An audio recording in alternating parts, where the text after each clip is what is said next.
what I took from the 39 years of my parents' marriage, one of the positive, dope things was a partnership. You know, I am not in a position, contrary to what any business. Can I look into this camera right here? I am not in a position to take care of nobody except my kids. All right, and my damn self. Yep. So, I need a hustler. You know, and that's exactly what my wife was. She was a hustler, just like my mom was.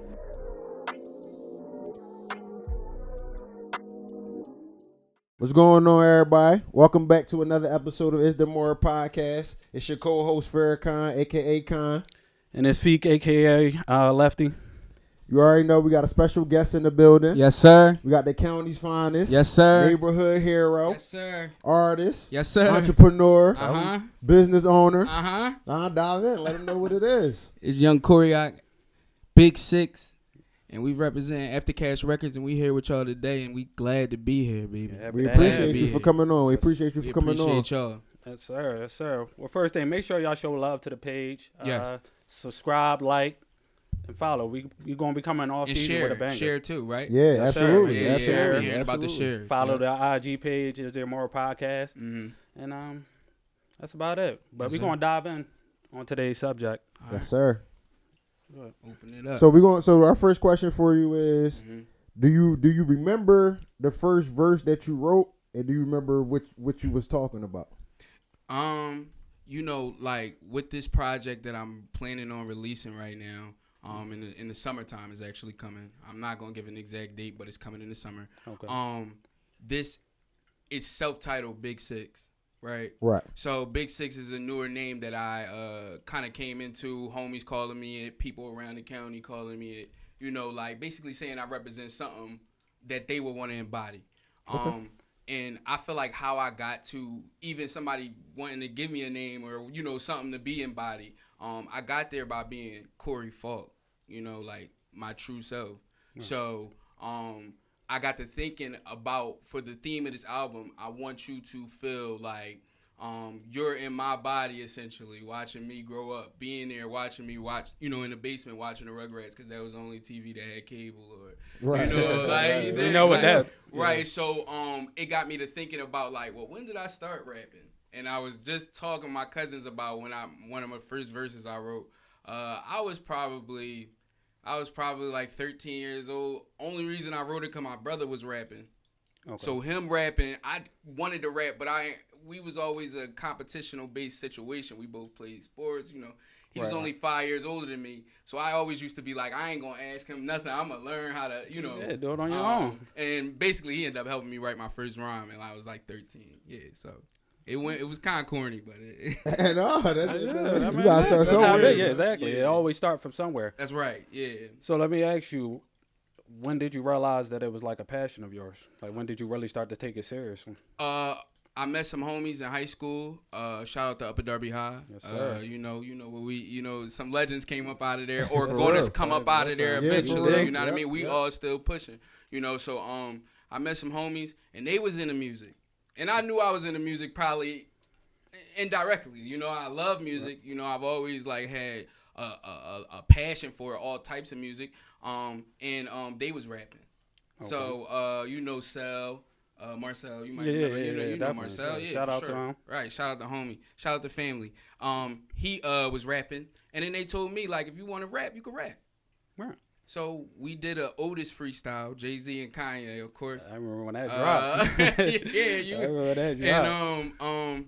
And the reaction for me was what it was. When I played sports and I threw a touchdown as a quarterback, it was a reaction that I was like, like this what y'all like to see. Like, okay, right. I can do this. Yep. Right. So with the rap and me watching my brother and all that stuff, it just took off right there, like senior year in high school. We was like, we gonna do this. Hit the ground. And that rush, every time I step out the booth, every performance, every time the camera was in front of me, I used to think I would run from it, but I ran to it.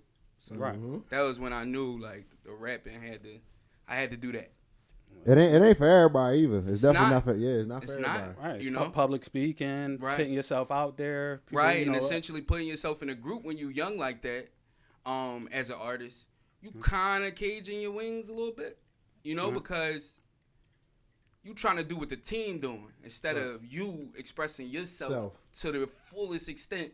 You like, well, maybe I should chill, or maybe they, we're gonna vote on this when you might know it's a good decision, right? So being in a team young, if y'all don't pop, it might hinder you in ways. Yep. Right. Now, what was that the reason for starting Aftercash Records? Right. Essentially, in the group, like, it was good. We had 2 parties that sold out. I mean, packed out little venues and stuff, 500-600 people. Okay. And we knew we was gaining momentum. Right. And that might have been to our demise in a way. Not that anybody is not doing good now, but then we just sold out 2 venues at 700 people apiece, and then we breaking down like $2-3 grand amongst us 4 or 5 of us. So people start feeling themselves.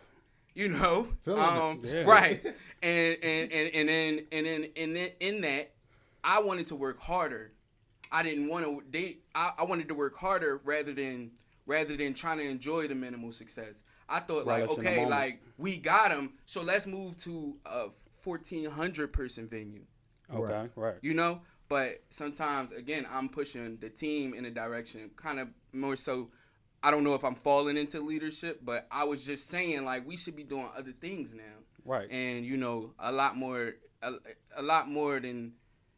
than what we let on came to us, and it was crazy. Right, because that's the thing. When as soon as people get a little bit of success, they start to want to chill because they start comparing themselves to the people that they used to be with. That's right. And you can't do that. Yeah, you can't do that. And then in that, once I started to see that I might have a different hustle in certain areas, or I might want to grind harder than somebody might want to grind that day, I started to try to create something within my artistry, I guess just in case.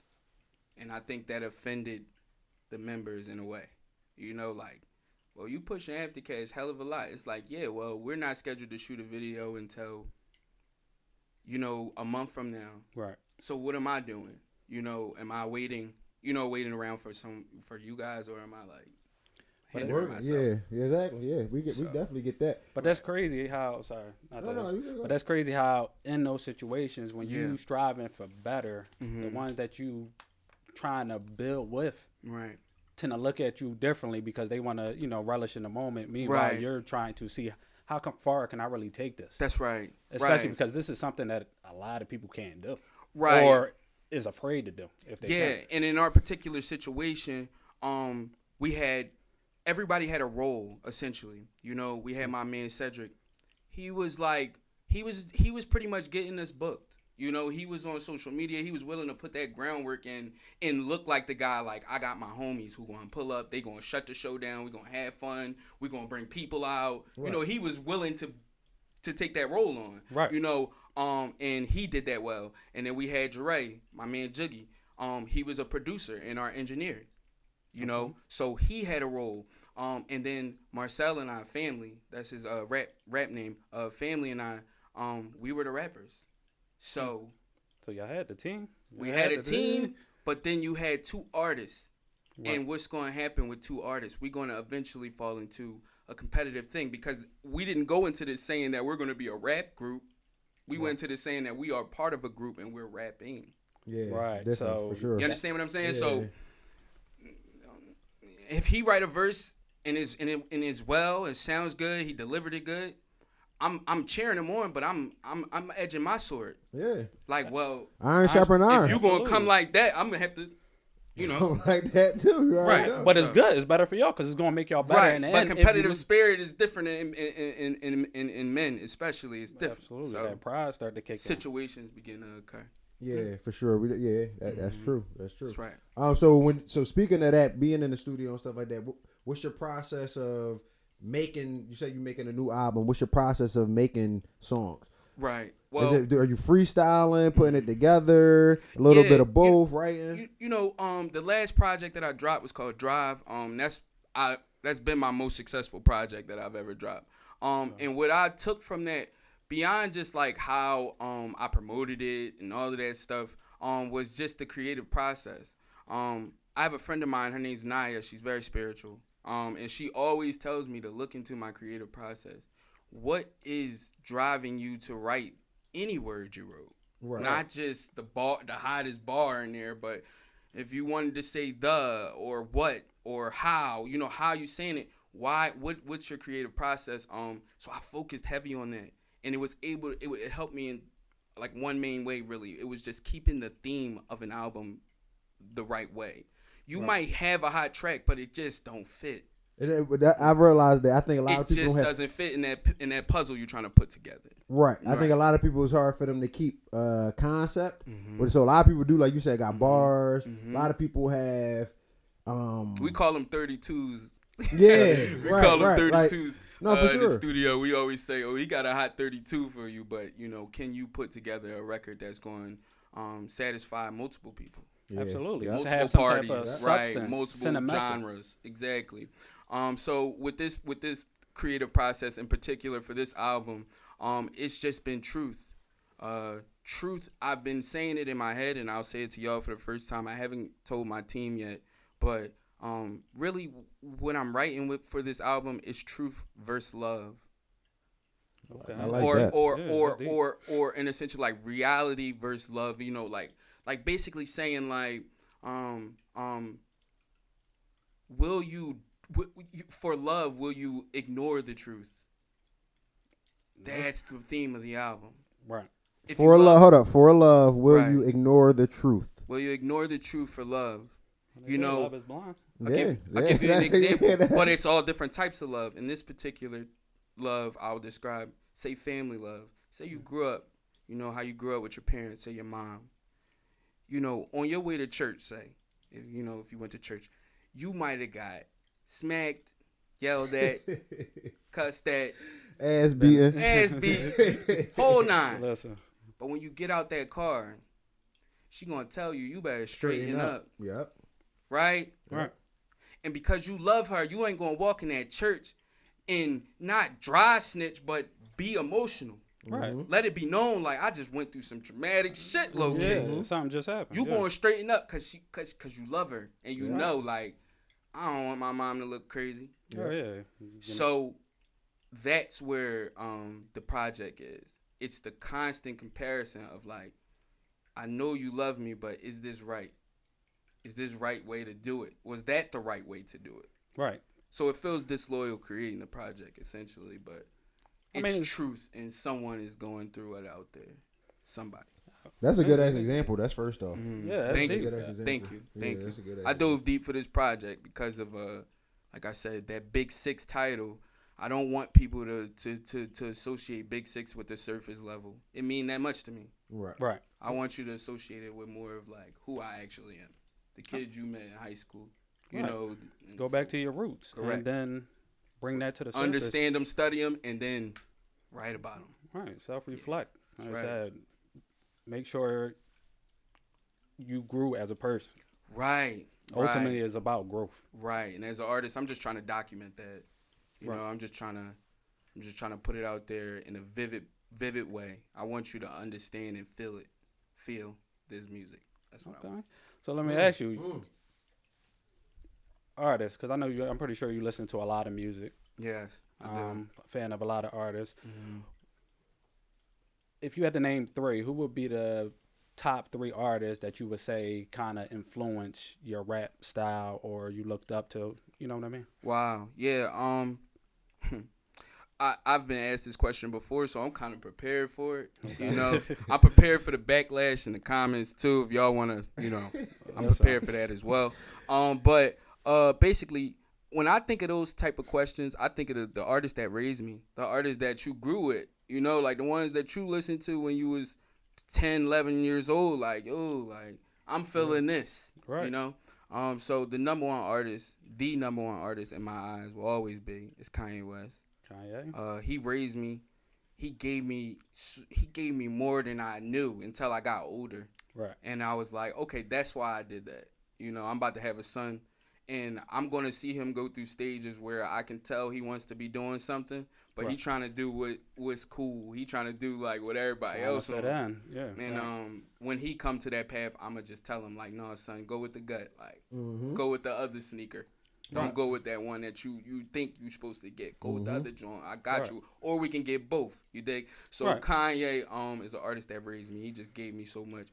Jay-Z, he taught me so much. Oh. He taught me so much. That's somebody that my brother, when he got his license, we in the car, Blueprint, all that, like just, and then I know the production that Ye did for him. Listen. That just added more on to Jay-Z.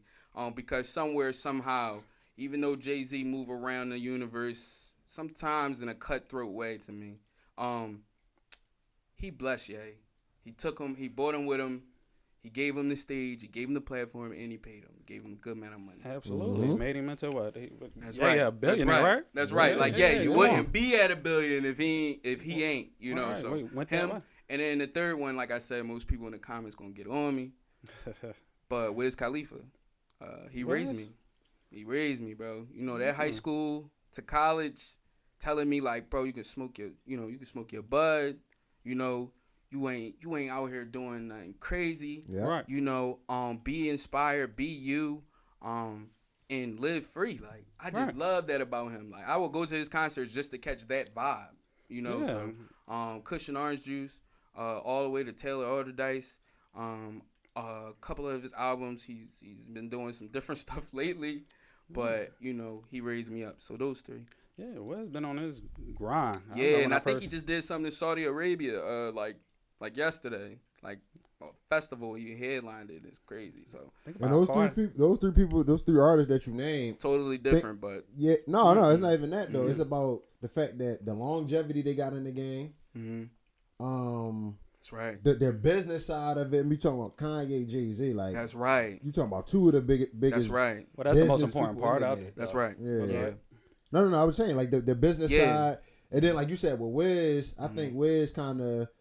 You're not the only one when it comes to the college type thing. That was the first time I ever listened to Wiz. I'm telling you. That was the first time I got into some of the things I got into. You know what I mean? So for Wiz, I definitely think that he just was relatable. Yeah, super relatable. His own lane. Down to earth dude. Seemed like if you met Wiz in the mall somewhere, he might just like chop it up. Like, bro, you trying to go get some burgers and stuff? You like, bro, let's go. You trying to smoke? Like, like I really always liked that about Wiz. And even at his concerts, like he shows so much love, throw stuff to the fans and whatnot. So I always love that about Wiz. So those three artists, I won't say they're running the game right now, but those are the most influential to me. So you had mentioned family. You mentioned that you about to have your son. Yeah. Congratulations, by the way. Yeah, congratulations. Yep, ahead of time for sure. Thank you.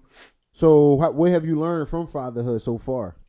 Well, yeah, that's a great question, bro. I'm glad you asked because I love talking about my girls. Like, I really do. Absolutely. So far, I've learned that you have to give them free reign to make certain mistakes. You know, if you're gonna put them in a position to for an opportunity for there to be a result of a mistake, first of all, as a parent, then you gotta accept that they might not get it right. Like, absolutely. So raising girls, I try not to be critical of them. Only in mannerisms, that's where I'm gonna say something every time. Right. My little girl Riri, she's the youngest. She's 3, and she's learning her voice. She's learning that she got a voice. Right. And you gonna bring it down a notch or two, really, because you a young lady. Like, just it's okay. Like, just ask for something. Right. And also don't whine.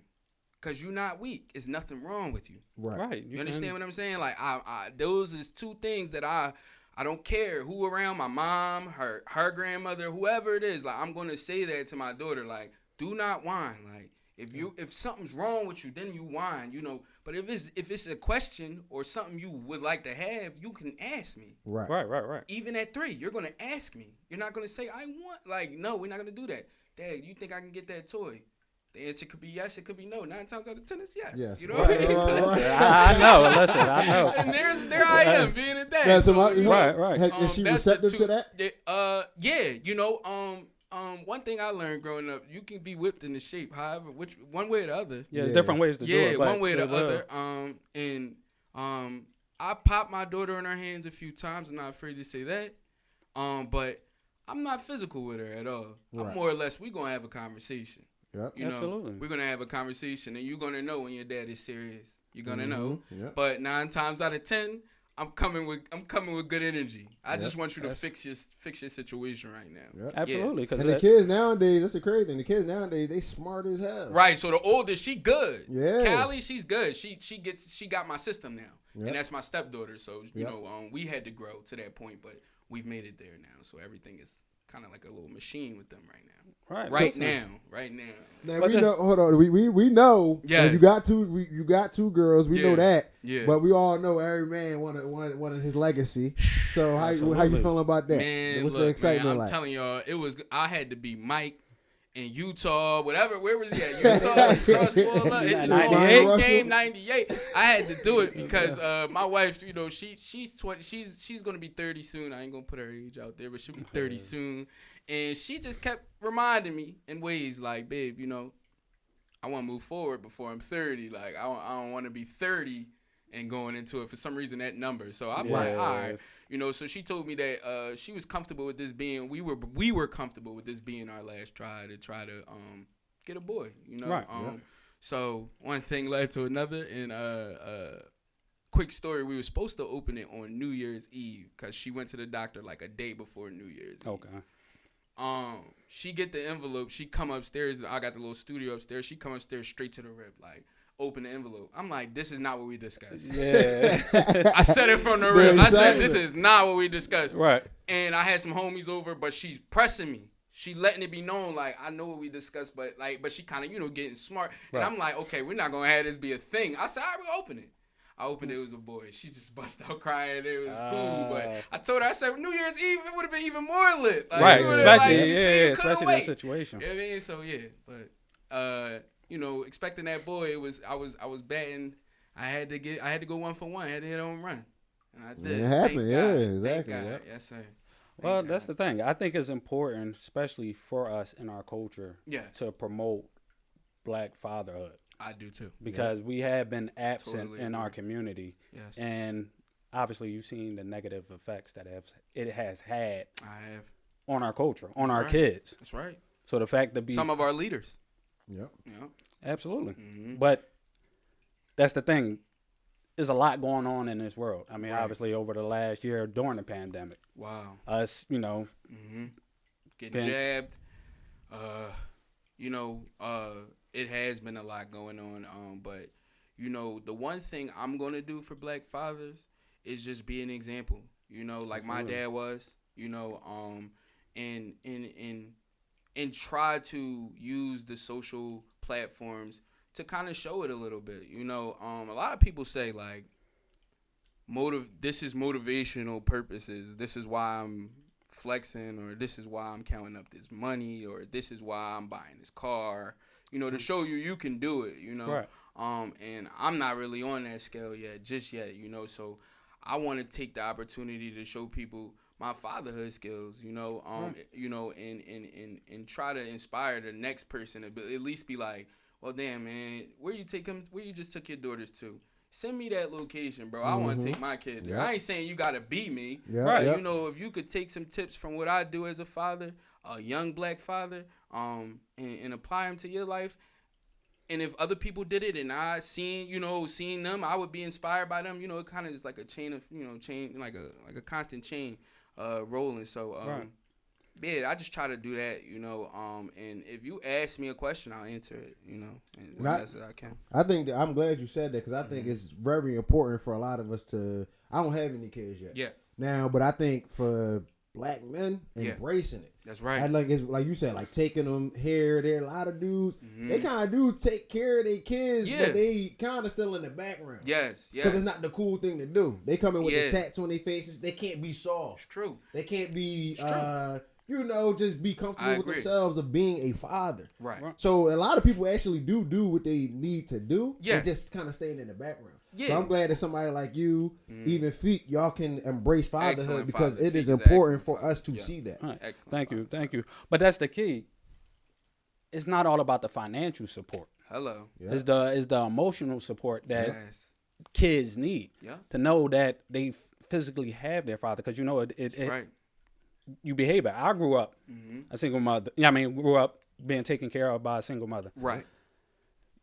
I know the behavior issues I had because it may be in my mom. I felt like I wasn't getting enough attention from my mom or stuff like that, or I was always by myself. Or you just didn't like sharing that attention. Right. You know what I mean? Because it was all you may have got, like at one point or another, So, yeah, like I agree with you 100%. And, like I said, fatherhood is important to me. It was something that, like, when I became a dad, I was excited. I was excited to make my imprint on someone's life. Right. So, my daughters know how I feel about them. They really do, and my son will, just in a different way. He better be ready to embrace it. It's funny because the moment I knew I was about to become a father, it forced me to tighten up.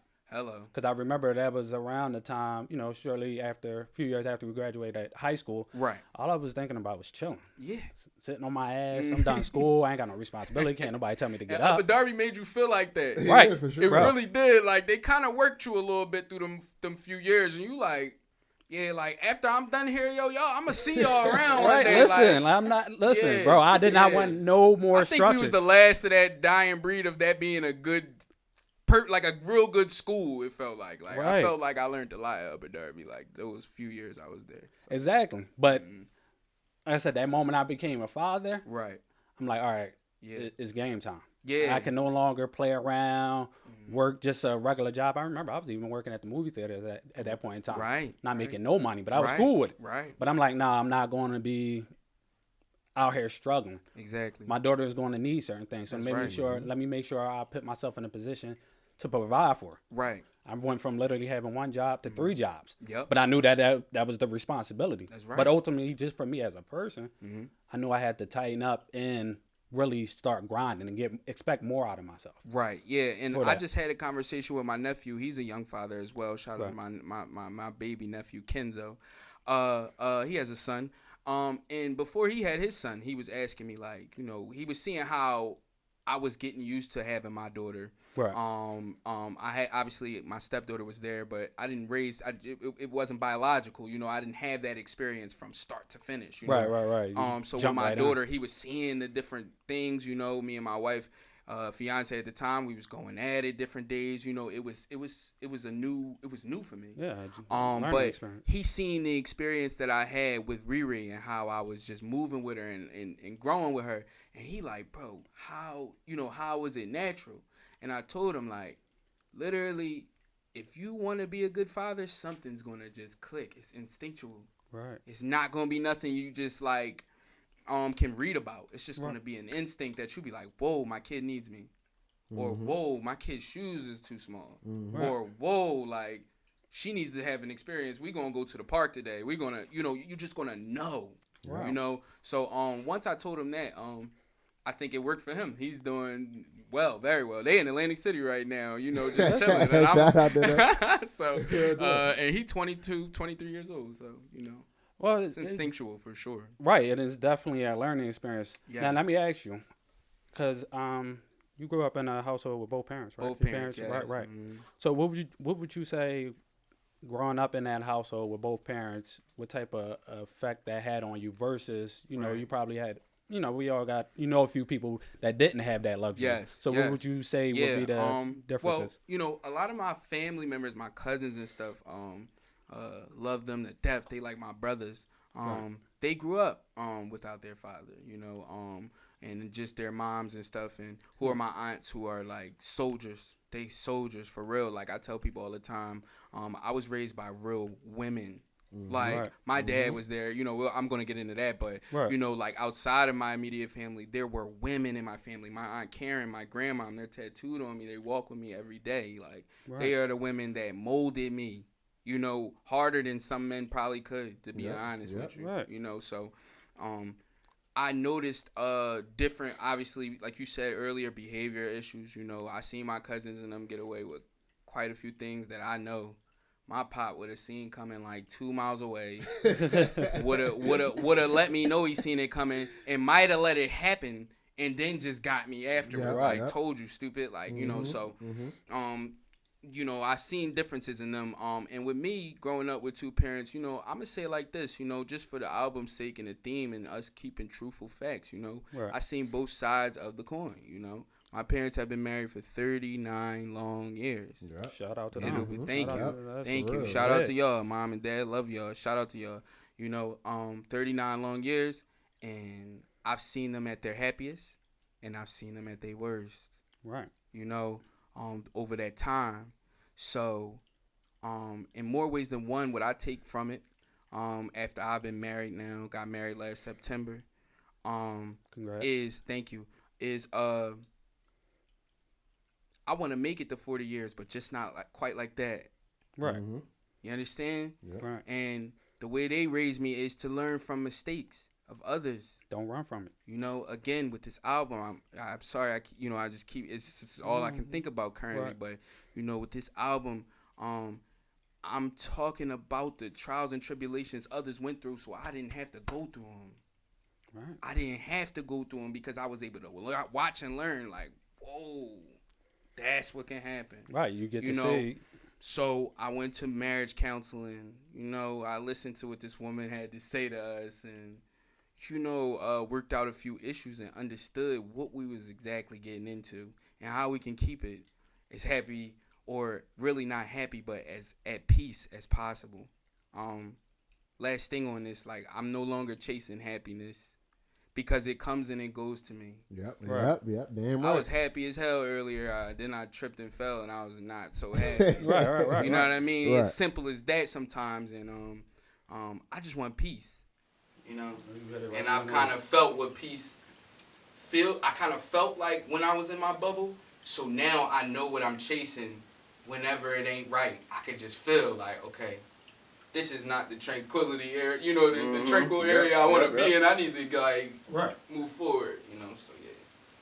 So you had you mentioned marriage, right? So Yeah. You said you got married what? September, September, right? yep, All right. That's right. So and do you say your parents were married for 39 years? 39. So what made you choose the family route / marriage compared to what most people would say a stereotypical rapper? Yeah. Would, you know, be out in the lifestyle, popping bottles, this and that. What made you choose the marriage side and the family side over the being in the club every night and doing that type of side? Right. Well, first thing is I'm heavily based on loyalty. It's how I grew up. And a lot of my best friends early on, even still to this day, shout out to Mabel, Brianna, Naya, anybody else I'm forgetting, I love y'all, you know that. But they my group, that's my soldiers too. Right. But I grew up like being like my best friends being girls, a lot of them, to be honest with you. Right. And I think like when I look back now, I could say that what I liked about girls is they don't have a lot of motives. If they with you, they with you. Right. Even if it's your friend, you know what I mean? So with men more so, so it takes a while because you got to question their motive. You got to see like they could be thinking one step ahead of you, and that's just how we are. Kind of we kind of alphas. You know, we all kind of got that in us. You know, so with my wife, she's more my dog than my wife. Right. It's just my dog. And what I took from the 39 years of my parents' marriage, one of the positive, dope things was a partnership. Mm-hmm. You know, I am not in a position, contrary to what any business. Can I look into this camera right here? Ahead, I am not in a position to take care of nobody except my kids. Listen, all right, and my damn self. Yep. So, I need a hustler. You know, and that's exactly what my wife was. She was a hustler, just like my mom was. You know, and I'm here to help you get to I'm here to help you get to that point. Yep. You know, and I'm very much for a partnership. If we can get the house, a nice house, and I gotta put the down payment down, but when the bills start kicking back, we can split this down the middle to not only save myself and save yourself, but to save our children. Yep. And provide a dope foundation for them and be able to pick up and say, well, you know, a birthday coming up, let's go here. Yep. Or this coming up, let's go here. Or you want to play tennis, I can pay for that. Yep. You understand? So that is what I was more of a fan of. To be honest with you, to keep it 1,000 is documented too. We had a cameraman with us everywhere. We did all that in them clubs. Right. Did all that. Been and there, that's just that. me keeping it 1,000. Yep. I don't really get like, you know what I mean? But we did all that. Trust me. Yep. With the ones that y'all ain't, trust me, we did all that. Right. On everything. Shit, boy. On everything. We did all that. So I'm beyond that.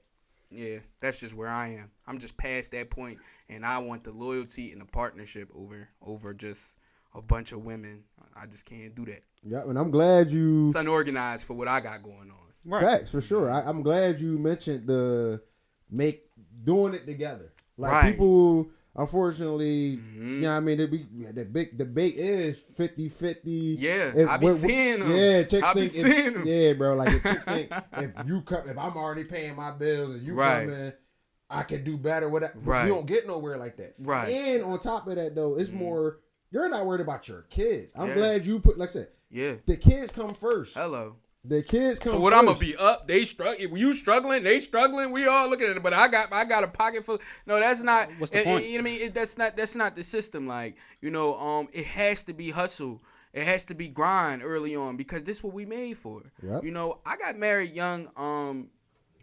Because for one, what I realized is, you want your woman in her prime. Yep. Right. Why the hell I'm gonna wait till she's 50 years old and be like, oh, come on, babe, let's get it. Sir. You know, if I feel like I trust her and I love her, I got 2 children with her, one on the way, I like, hey, we gonna do this. Yep. You know? But just think about that stability that it provides for the kids. Right. Having both parents in the household. Right. Married. Yeah. Financial and mental stability. Yeah. I'm here now because my wife has the kids. Right. Right. To keep it 1,000, you know. Yep. I'm here now because I know I'm at peace here now too. Like the phone is on airplane, you know, because my wife she got the kids. Like we are all right. Right, but think about it. If that wasn't the case, Hello. That's money that you would have to pay for childcare. Talk about it. But now, since you have that stability at home, that money that you can spend that you would spend on childcare, and that can go to tennis, and that can go to swimming lessons. That's right. And literally, you're able to give your child the opportunities and the freedom to do the things that we couldn't do. Right. Yeah, that's and you open up abilities for your wife as a woman, young woman. You know, she gonna be on her grind. You know, my wife thought she couldn't do a lot of things when I met her. Just keeping it 1,000, and that's where a real man. Yep. That's when a real man going to empower you. Absolutely. Not sponsor you. Yep. I'm not I hate like I'm not sponsoring you. We need it. I'm not sponsoring you, sweetheart. I'm here to empower you. Yep. And take you where I am, where you think I am, and where I'm trying to go. And hold on, and if I'm receiving what you're saying, I'm taking as sponsoring is you got the women that think you're just supposed to throw money at them. Money. Right. Empowering is knowledge. Like you said, the ability to go out and do certain things because I'm there taking care of the kids or whatever it may be. Right. I may come in and cook a meal. That's right. These basic level things. That's right. Because if you ask most women, the first thing they're going to tell you is I cook and I clean. That's Honestly, men, you should be doing that too. Like you might as well do that because that's not, to me, you should be doing that for yourself. My wife up there cleaning my studio areas. Exactly. No, I am. Exactly. Because that's what's only right. Like, right. We're not gonna do that, you know. And I learned even in my early stages of marriage, it's roles that everybody gotta assume though. Right. It's still a team. It's still a team game. It's not an individual sport because it's just not gonna work or it's too much pressure on one person. Right. And that start to affect your mental health. Yes, I agree. And sometimes it make you more bravado, make you want to say I all the time, and I did this, I built this, you know, and that's not the environment for children. That's the ego talking right there. Hello. Listen, it really is. Yeah, but I struggle with that at times. Well, I think we all have. I mean, that's just the environment you grow up in. Ego-driven man. Like, bro, I'm out here. You need to understand I'm out here. When the whole time she looking at you like, I'm with you every day. Yep. I know you out here. But, like, I don't need to tell you every day. But the thing is, like I said, I'm glad we having these conversations. Like, we got to open up the perspective because too many men, quote unquote men, they're not really men yet, you know, but we could definitely always keep learning and developing. Yeah. But this being, married or being, like I said, taking care of your kids, that's not the cool side yet. Yeah. So everybody still, like I said, people would do it, but they not promoting it. Yeah. Because that's not the cool side. Right. I got a saying I always say to my kids, I make what's cool. Yeah. To me, you make what's cool.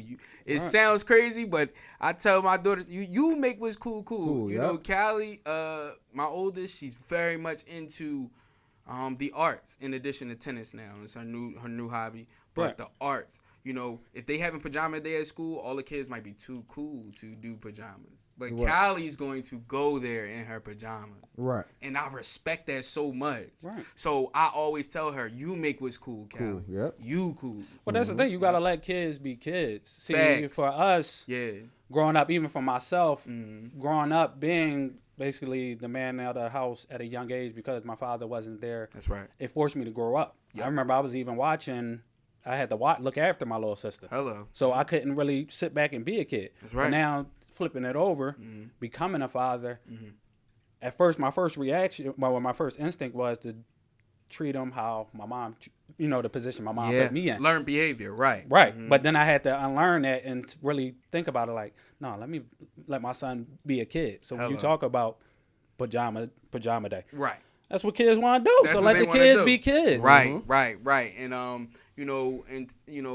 parenthood itself, we put a lot on our children. A lot. I've come home certain days where me and my wife was having it out and I wasn't the best version of myself. Right. But indirectly I didn't even realize how much anxiety and pressure I might have put on one of those girls, just realizing they wanted to ask me a simple question, but they can tell I'm so hot.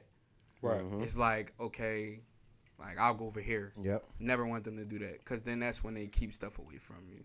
And right. I don't want them to. I want to know every part. Right. But think about it, even for that. Tell me every part. Right. But even for that, our parents wanted to instill fear in us. Hello. And obviously, like you just said, unlearned behavior. Yep. So when you become a parent, you want to do the same things, but.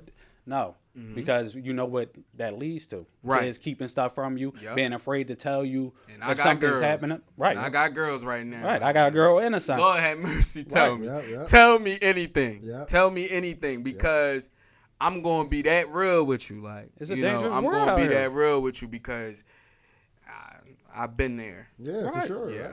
And then even from the other avenue, like you said, men, we have to step out here and lead our community by example, because over the years we have been putting too much pressure on our women. That's right. And it leads to all the things, the backlash that we receive, and the women saying what they saying on social media. Right. That's where all that's from. Yeah. From all that pressure of just raising our kids by themselves. And then you will have men out there, who will say like, "How you gonna comment on my situation?"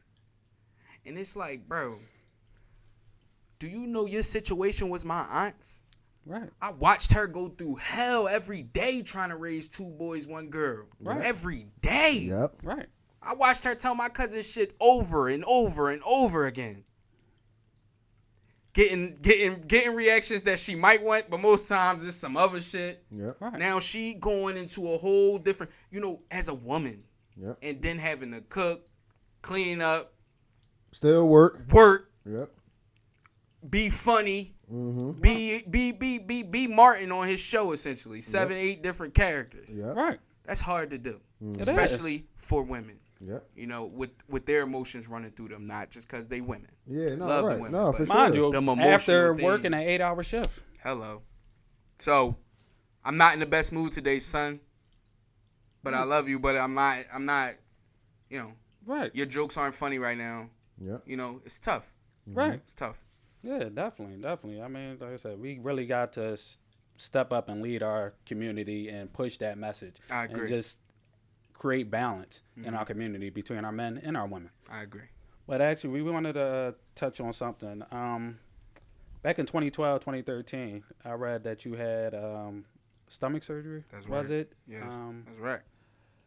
How did that situation? Well, it said that you had 3 surgeries. You had 3 surgeries, yeah. 3 surgeries. 2012. Well, I guess the question I wanted to ask: how did that situation shape your perspective, or how did you move forward out of that situation? Because obviously it's a very traumatic experience or situation to go through. Right. Yeah. I just moved forward out of it from the support that I had. That was the first thing. I had a stomach cyst that was basically blocking a lot of the digestive tubes in my body. Okay. So every time I go to eat, every time I have a cheeseburger, parts and pieces of that meat is still sitting inside of my stomach, not fully digested over years and years. And found out I was born with the cyst. Okay. Damn. So it's growing inside of me for up to 20 years. I was 19, 20 going into this situation. Okay. And I just would throw up a lot. Like, say twice a year, I have these things that they call episodes. I just be throwing up for like 9 hours straight, like all night. You know what I mean? Like, can't get myself together. And then it happened so many times in 1 year that I went to the hospital and they discovered the cyst. Okay. So from there, they told me you can't just go in. That's where the 3 surgeries came from. You can't just go in and take a cyst out. You have to go look at it, see how big it is, where it's located, those were both surgeries. The scope to go inside, then to locate it, feel it, measure it, and then the final joint to cut the stomach open and take it out.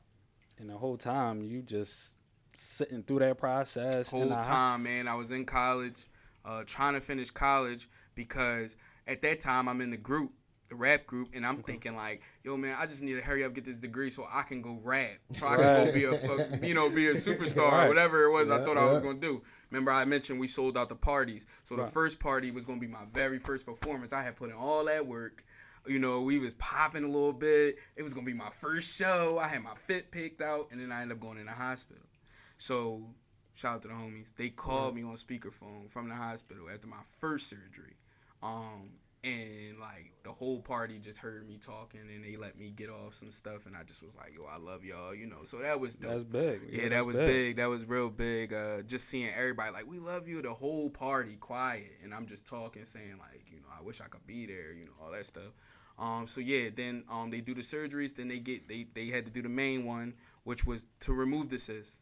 And I had 50 staples in my stomach. From the staples, I couldn't stand up straight. Okay. So I had to do bed rest because it was so weak. I was so weak. And then if I stood up straight, the scar tissue would rip, So I sat in the hospital bed for about 3 months almost. Now I can't walk. Oh, man. Because I'm just stationary here. So then I had to relearn how to walk again. I could walk. My brain was sending the messages, obviously, but my legs were so weak. Might have been a minute, yeah. Right. So then I get up. I had to learn how to walk again, and kind of nurse myself back to reality. Yeah. Wow. But that situation taught me that nobody's invincible, but there's always a way. And my doctor told me. He asked me. He said, "Do you want to fight? Or do you want to just let me do my job?" And I told him I wanted to fight. Right. I wanted to fight. Like I want to fight with you.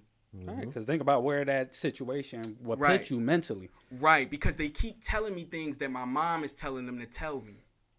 They not lying to me, but they not telling me. Right. They don't want to give you the truth. They not telling me what's going on. Right. Right. What you say earlier, the truth, would you ignore the truth for love? For the love. Doctor that broke his code of ethics. Ain't even allowed to do that shit. Would not tell me that, the jaundice was eating my body up and the food was poisoning me. Right. And that, there was a possibility that you can die.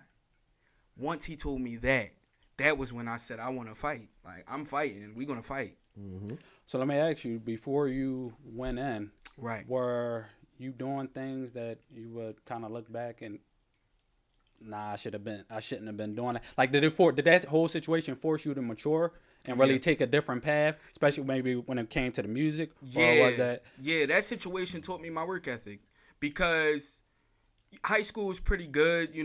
I had a good high school career as far as, my grades and stuff. I never really struggled in high school, summer school, none of that kind of stuff. I was on honor roll and whatnot. And I was just kind of flowing, like just going through the motion. Like, okay, I can do this little work. Okay, I can do this little project, stuff like that. But when I got to college, it was a totally different story because I ain't had that much freedom. I never had that much freedom. I had both parents. I didn't go away to college. I went to community college, but I had this opportunity. Like, I don't gotta go to class today, so sometimes I didn't go. Right. And that taught me a lot. But when I got in that hospital and I wanted to graduate to rap, I really thought, like, yo, I'm really going to get on. Right. I knew I had to change my work ethic. So I was reading books and doing my work from the bed. Netflix, my schoolwork, Family Guy, fruit, and breathing exercises is what got me out the hospital. Okay. Once I got out the hospital, I'm on the bed rest still at the house. And my dad having to go back to work. Everybody got to get back to their real life program. Yep. You just there. That was what pushed me to be like, you need to walk. You need to you need to get up and walk. Well, it's funny because I kind of had that same situation myself back in 2018 when I broke my foot. I was literally They say foot injuries are the worst. I mean, I'm still feeling the effects of it. Right. But I'm grateful for that situation, just from the standpoint of the course that I was going, being a father of two, I was working 3 jobs, so I was running my body into the ground. Hello. And obviously it started to take a toll on me mentally. That's right. But having a foot injury, being parked on, I mean, I guess you could say bed rest, I wasn't in the hospital, but I was at home because my foot was wrapped up for 3 months. Wow. So it really forced me to reflect on every aspect of my life. And I really had to sit back and be like, all right. What's important? Yeah, what's important? What can I do? Working 3 jobs, that's cool, but... Working too hard. I'm working too hard. Yeah. So at some point in time, I have to invest in myself, start reading books, educating myself. That's right. That's when I've kind of found a love for, getting into real estate and stuff like that. Yeah. Getting my certificates. Because I'm like, I have to provide more. I had to get financial freedom. That's right. Because this is not working and it's not going to work because I'm not even around for my kids. Yeah. Yep. So literally paying you for your energy. Yep. Absolutely. Yep. Somebody put that term, put it as eloquently, simply, is that they're paying you for your energy. Essentially, that's what a job begins to feel like. I think for those that have that mindset of entrepreneurship, it's like some voice is always in your head, like, man. These dudes is they just want me here because they don't want to be here, or and essentially with me, with a family business, that's kind of the voice that still echoes in my head, even though I'm working for my family. You know, when you're bred under it, you just think like, well, if I'm getting this, I could get that. If they want to pay me this, why are they not paying me? And if they want to pay me this, what are they making? What's on their agenda? I'm a part of this family, right? I'm getting older. Put me on. Tell me the book. Show me open up the receipts. Like, so. Right. Yeah. But realize you can't take it too far because you still got to learn it. That's right. That's right. I got a lot to learn. And I embrace that now that I'm a little older. Yeah. Right. Ready to learn. Yeah, definitely. So, I mean... we got, man, listen, there's some legendary shit right here. Yeah, but honestly, I think we all know what everybody really want to see. They want to see, a couple of hot bars from you. Of course. Leading up something that, could lead us to the album. Yeah. Give everybody your Instagram. Yeah. Where they can follow you at. Yep. When the album, you said in the summer, but when we possibly can be expecting that. Yep. And then we're gonna drop some. All right, man. It's Young Coreyy Ockk, Big 6, Coreyy Ockk on all platforms, even Facebook. Yeah. Coreyy Ockk, CoreyOckk. Follow me. I do follow back. If you see on my Instagram, I tried to follow everybody back, but it was like back in the day, you used to act like, oh, I ain't following you back. So I couldn't catch up to everybody, but I'm following pretty much everybody back. And if you got some serious content that you got out there, I'm a well-versed person. I like to spread love to everybody, artists, clothing lines, podcasts, whatever it is. If it's dope, I'm going to support it. So if you could follow me on those platforms, my YouTube is aftercash records. Simply put, you can spell my name anywhere in YouTube or on Google. I will pop up my artist profiles. They're all there. Shout out to my Spotify listeners. They down right now because they know I'm quiet. I understand. But album is about to be in play again, and we're going to come back for everything that we left on the table last time. Yes, sir. And Big 6, the album coming this summer. Summer. It's gonna get dark. Yeah, we ready. So I'm gonna get it like this. Couple videos coming for the album. Yeah. Quickly. We're gonna do. We're working on production now for the album. I say production very proudly because I finally put together a team that from the last project that I trust, and I know that we're gonna execute everything that I want and that the team wants. Have your vision come true. Yes, I'm so proud of our production team. I ain't gonna shout all y'all out, but we're packaging this album with merchandise, obviously t-shirts, and a bunch of other items. I ain't gonna say none of my fashion forward items so y'all don't steal them. And also we're coming with videos that will tell a sequence of a story. That's the best I can. Look, I'm excited. It's gonna have a story behind it, boys and girls. And it's gonna be lit.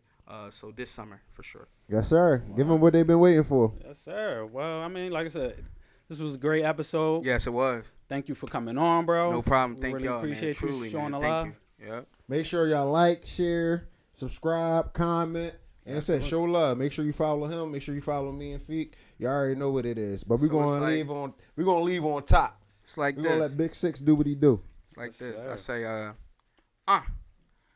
extreme visions, call them flashbacks. Pops delivered pizzas, did whatever, bring that cash back. Drugs found the seekers, Uncle Phil was served a bad batch. Then his kids begin to normalize the way they seen they dad act. That mean the problem in us. So when the cops rush to the door, their narcotics get flushed. And after 18, your parents say you coddled enough. Go get a job for whites in suits who steady sizing you up. You heard him. It's a message embedded.